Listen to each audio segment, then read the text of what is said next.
দেখার জন্য বাণিজ্যিকভাবে মুরগির এই ব্যবসা সব মিলিয়ে যতটুকু দেখলাম তাতে করে আমি আশাবাদী যে করলে অবশ্যই লাগে।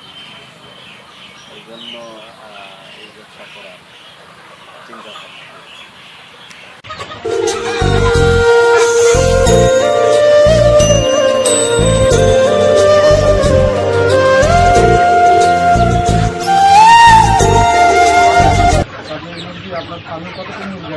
আমার এখানে টোটাল 12,000 মুরগি আছে। এখানে আছে সব সোনালি মুরগি। এই মুরগির লাভ কেমন? লাভ তো লাভের হিসাবটা আসলে ব্যবসা করার উপরে, মানে মুরগি যদি পরিচর্যা করা যায় লাভজনক ব্যবসা। তবে এখানে বেশি সমস্যা যেটা লাভজনক ঠিক আছে, এখানে বেশি যে ঝামেলাটা হয় সেটা হচ্ছে যে হ্যাচারির মালিক যারা, হ্যাচারির দামে বাচ্চা বিক্রি করার কারণে আমরা হচ্ছে ফোন করতে পারি বা লস হয়ে যায়।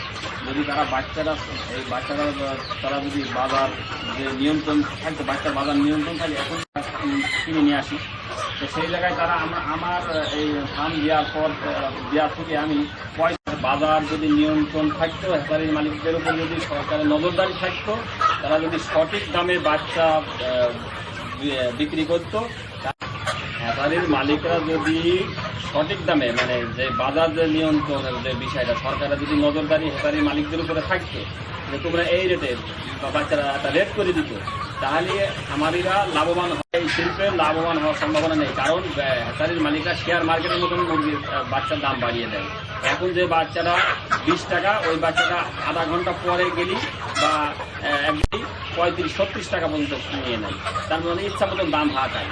তো এই জন্যই ওই বাচ্চা উৎপাদন খরচ সরকার অবশ্যই এই বিষয়টা অবশ্যই অবগত আছে যে একটা বাচ্চা তৈরি করতে কত টাকা খরচ হয়, সেই হিসেবে তাদের লাভ নিয়ন্ত্রণের ভিতরে রাখতো, তাহলে মানে খামারিরা লাভ করতে পারত। নিয়ন্ত্রণ বাজার যদি হ্যাচারি মালিকরা যদি